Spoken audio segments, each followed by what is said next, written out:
विश्व 24 न्यूज हर पल आपके साथ। सर्वात जास्त संख्येत आदिवासींची आहे, त्याच्यामुळं माझ्या समाजाचे प्रश्न ऐकण्यासाठी आलो भाऊच्या माध्यमातून. बघा नेमकं आपल्या समाजाचं काय चालू आहे. जर ते आपण पाहतो आतापर्यंत कुठल्याही समाज कुठल्याही पक्षाने आपल्याला कधी दिली नाही, आदिवासींना विशेषतः. परंतु आदिवासी समाजाची महिला ही राष्ट्रपती केलेली आहे फक्त बीजेपी पक्षातच धमक आहे.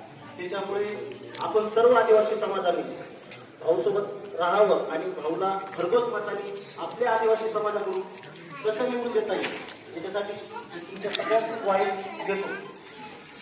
आज जो कार्यक्रम आहे, आज आदरणीय राहुल भाई लोणीकर आपल्याला आज संवाद दौऱ्यासाठी आलेले आहे. येणाऱ्या 20 तारखेला जे मतदान होणार आहे त्या मतदानाच्या स्वरूपात आपला आशीर्वाद घेऊन भाऊसोबत राहावा यासाठी आपल्याला सर्वांनी मदत करायची आहे. आता ज्या वेळेस आता आम्ही संवाद दौरा करत असताना भरपूर गावात जातो.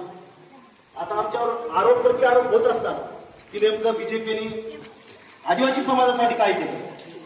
तर आता मी शिकून सवरून वकील झालो, मला चांगल्या पद्धतीने माहिती आहे आतापर्यंत जे 70 ते 80 वर्षात कुणीही दिलं नाही ते फक्त भाजपाने दिलेले अवघे म्हणजे 2014 पासून हे सरकार लागू आहे.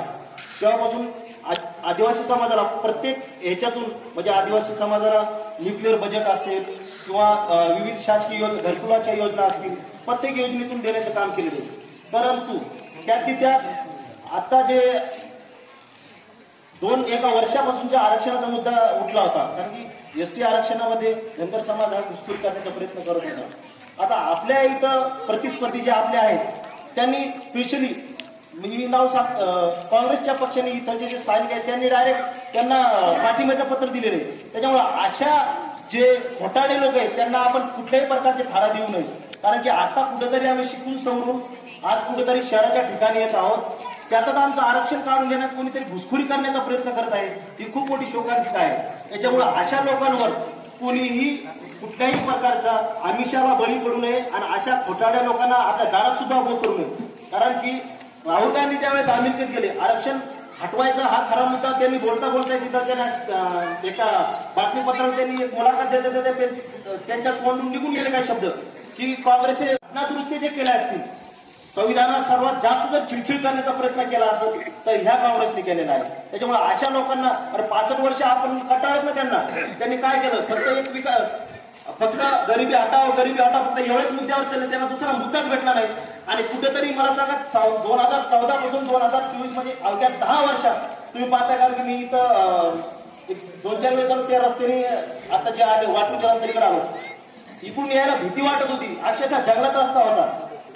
परंतु आता बघा 2014 पासून 2024 मध्ये अवघ्या 10 वर्षात जर इतके डेव्हलपमेंट होत असेल तर आणखी आपण जर 40-50 वर्ष जर हेच शासन जर राहिलं तर आणखी किती ह्याच्यात फरक पडेल. आता प्रचार करत असताना तर मी आदिवासी समाजाचं नेतृत्व करत आहे. मी अगोदर इतर पक्षात होतो, परंतु या एका 1 ते 1.5 महिन्यापासून भाऊच्या कामाबद्दल एक प्रयत्न कोण करता आदरणीय भाऊ करतात. मग त्याच्यात काय झालं आता मी त्यांना आवडायला मला काल अक्षरशः माझ्या घरी फोन गेले 2-3 फोन गेले समोरच्या विरोधी पार्टीचे की तुमच्या ऍडव्होकेट काळे त्यांना थोडं जरा समजून सांगण्याचा प्रयत्न करा. म्हणजे त्यांच्या मध्यंतरच्या आदिवासी गावांचा मी मतदान घेण्याचा प्रयत्न करतोय आणि जो विकास पुरुष आहे मी त्याच्यासोबत करू. त्याच्यानंतर आज नेमक्या आता 1 तासापूर्वीच मला लेटेस्ट न्यूज देऊन झाली कारण की त्यांच्या बैठकीमध्ये बसणारे आमचे सुद्धा लोक आहेत की आता त्यांनी अफवा अशी उचलली की राहुल भाई लोणीकर आणि ऍडव्होकेट काळेकडे 10 लाख रुपये दिलेले ते आदिवासींना वाटले. म्हणजे इंग्रजाचे गेले भारत सोडून इंग्रजाचे गेले पण त्या इंग्रजाच्या आवडाने तो सोडून गेले. कारण की घोडा आणि राज्यकारण कसं करायचं हे याच्यापासून शिकायचंय. म्हणजे हे तर विकले जात नाही. आदिवासी समाज कारण की भाऊ ज्या वेळेस आदिवासी पाड्यात आणि ह्याच्यात जेव्हा भाषण करतात त्या वेळेस ह्या गावचं उदाहरण नक्की देतात तुम्ही म्हणजे का.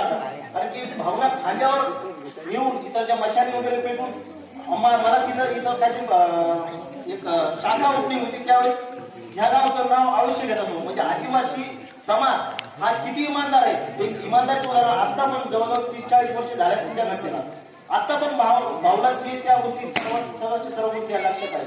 त्याच्यामुळे असल्या कुठल्याही प्रलोभनाला आपण बळी पडायचं नाही. आता बघा जेव्हापासून भाजपाचं सरकार आलं तेव्हापासून कुठलेही एक सांगा की हा व्यक्ती अमुक व्यक्ती योजनेपासून वंचित आहे. आमच्या परतूरला तो उडान पूल नव्हता, तासन तास तिथं उभा राहायला पडत होतं. कितीतरी महिला, कितीतरी पुरुष उपचार वाचून त्या तिथं अँब्युलन्स थांबल्यामुळे कितीतरी मेले. आता मला सांगा, जेव्हापासून यांचं सरकार आलं 1992ला त्याचं डीपीसी त्याचं मंजुरी होती, पण तेव्हापासून आतापर्यंत बनवायला तुम्हाला काय झालं होतं? कारण की आतापर्यंत तुमचं म्हणजे 2014च्या मागे तुमचंच राज्य होतं. मग 2014च्या नंतर ज्यावेळेस भावना मंत्रीपद भेटलं त्यावेळेस तेवढ्या पुराचं काम झालं. वॉटर ग्रीडचं काम आत्ताही रशियन टेक्नॉलॉजी वापरून फक्त एकमेव म्हणजे शेवटच्या गावापर्यंत, आमच्या गावात मी मूळ गोंचीचा आहे, घरचा काम करता, तिथं शेवटचं गाव परतूर तालुक्यामधलं जेडोला बोलले तिथपर्यंत वॉटर ग्रीडचं पाणी नेलेले.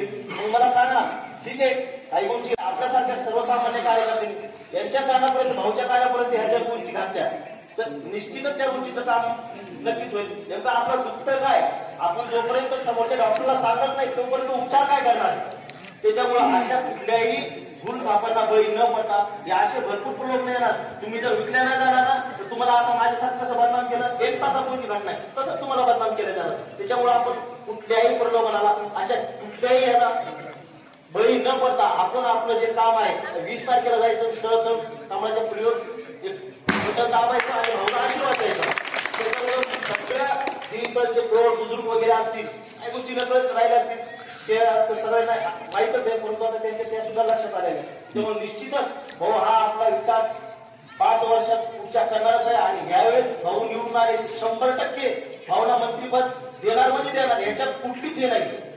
आणि यानंतर आता जर आपण यावेळेस आपण निवडून नाही केलं किंवा इतर कोणाला राज्यातील महत्त्वाच्या आणि आपल्या भागातील ताज्या बातम्या पाहण्यासाठी आजच आमच्या विश्व 24 न्यूज चॅनलला यूट्यूबवर सबस्क्राईब करा आणि बेल आयकॉन प्रेस करा.